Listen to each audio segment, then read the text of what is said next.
It started with a shocking whisper inside one family, a whisper that may have changed everything. Just days after Charlie Kirk was fatally shot in front of a live audience, Utah Governor Spencer Cox revealed that the prime suspect, 22-year-old Tyler Robinson, allegedly confessed or at least hinted to a family member that he was the one responsible. That revelation set off a chain reaction, one phone call, one tip, and suddenly the entire investigation flipped. But how did we get from a crowded rally at Utah Valley University to a young man sitting behind bars, facing one of the most serious charges imaginable?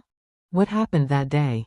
On the evening of September 10th, hundreds of students and supporters gathered at Utah Valley University for what was supposed to be a routine Turning Point USA rally. Charlie Kirk, one of the most outspoken conservative voices in America, was standing at the podium, delivering his message to a packed auditorium. But in an instant, that atmosphere of debate and politics shattered. A single shot rang out, chaos erupted as people screamed, ducked for cover, and scrambled toward the exits. Security rushed to the stage, but it was already too late. Kirk had been fatally struck, leaving the crowd stunned and the entire nation in disbelief. In those first few hours, there were more questions than answers. Who fired the shot? How did the weapon get inside? And why would anyone target one of the most recognizable conservative figures in the country?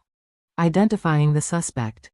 In the hours after the shooting, investigators were scrambling. Surveillance cameras across campus became their first lifeline. On those grainy clips, one figure stood out, a young man arriving in a Dodge Challenger, walking calmly toward the venue in clothes that would later match witness descriptions. The footage didn't show the shot itself, but it gave detectives a lead. Then came the breakthrough no one expected. According to Governor Spencer Cox, Tyler Robinson's own family became part of the story. A relative claimed that Robinson either confessed outright or hinted that he was behind the attack. That relative told a family friend, who wasted no time calling the local sheriff's office. What had started as a desperate search for answers suddenly narrowed in on a 22-year-old from Utah, whose name would soon make headlines across the country. Digital evidence and messages. Once Tyler Robinson's name surfaced, investigators dug deeper, and what they uncovered only raised more alarms. Online records revealed disturbing Discord messages tied to Robinson. In one thread, he allegedly mentioned retrieving a rifle from a drop point, and hinted at hiding it in a bush, wrapped inside a towel. Detectives later confirmed that description matched the weapon they recovered near the scene. But it wasn't just the gun that told a story, the ammunition did too. Some casings had strange, taunting inscriptions scrawled on them, phrases like, "Hey fascist," "Catch," and even lyrics from the protest song Bella Ciao. To prosecutors, these details painted a chilling picture. This wasn't a random act of violence, but something planned and deliberate. And yet, as more pieces of evidence stacked up, one question still lingered: who exactly was Tyler Robinson, and what could have pushed him this far? Who Tyler Robinson is.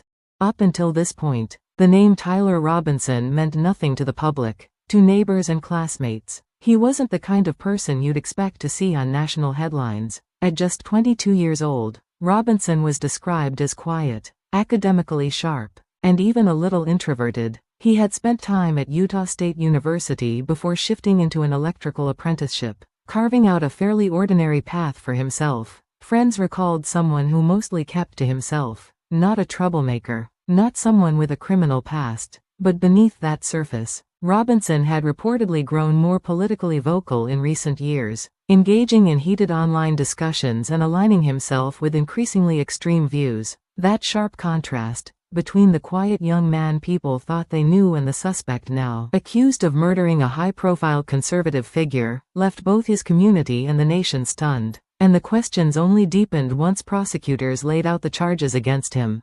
Official charges and legal status. By the time Tyler Robinson was taken into custody in Washington County, the case against him was already piling up. Prosecutors wasted no time filing some of the most serious charges available under Utah law. Robinson now faces aggravated murder, a charge that carries the possibility of life in prison. On top of that, he's been hit with counts of obstruction of justice and evidence tampering, allegations tied to how he supposedly tried to hide the weapon after the shooting. He's being held without bail. As authorities argue, he poses both a danger to the public and a potential flight risk. In court documents, Prosecutors outlined the surveillance footage, the incriminating Discord messages, and the alleged confession to family members as key pieces of evidence. But even with the charges locked in, there's still uncertainty about what comes next, because the bigger question hanging over this case is motive. The bigger questions and political impact.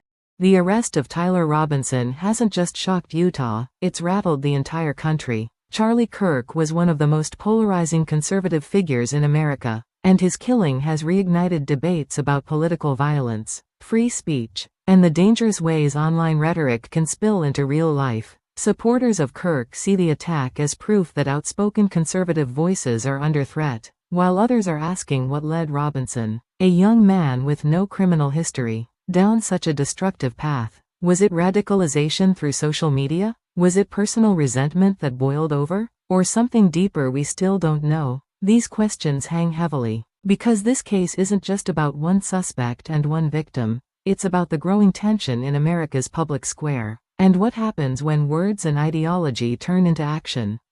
When investigators traced the shooting back to Tyler Robinson, it was a family member's decision to speak up that ultimately cracked the case wide open. One whisper, one phone call, and an entire chain of events unfolded that pulled a quiet 22-year-old into the center of a national firestorm. Now, Robinson sits behind bars facing life-altering charges, while the conservative movement mourns the sudden and violent loss of one of its most visible voices. But beyond the headlines and the courtroom drama, this story forces a bigger conversation. How does someone go from an ordinary life to an alleged act of political violence? And what responsibility do communities, families, and even online platforms carry in preventing these tragedies before they erupt? The answers aren't simple, but they're questions we can't afford to ignore. The story of Charlie Kirk's death and Tyler Robinson's arrest isn't just about a single moment of violence, it's about the chain of choices, warnings, and missed signs that led here. A family member's decision to come forward may have prevented even more tragedy, but it also revealed how close to home these kinds of acts can begin. What makes this case so haunting is that Robinson didn't fit the image of a career criminal. He was young, intelligent, and living what seemed like an ordinary life, until everything changed. Now, the nation is left grappling with questions of ideology, influence, and the fragile line between heated rhetoric and violent action. And while courts will decide Robinson's fate, the bigger reckoning is one we all share. How to stop stories like this from becoming the new normal.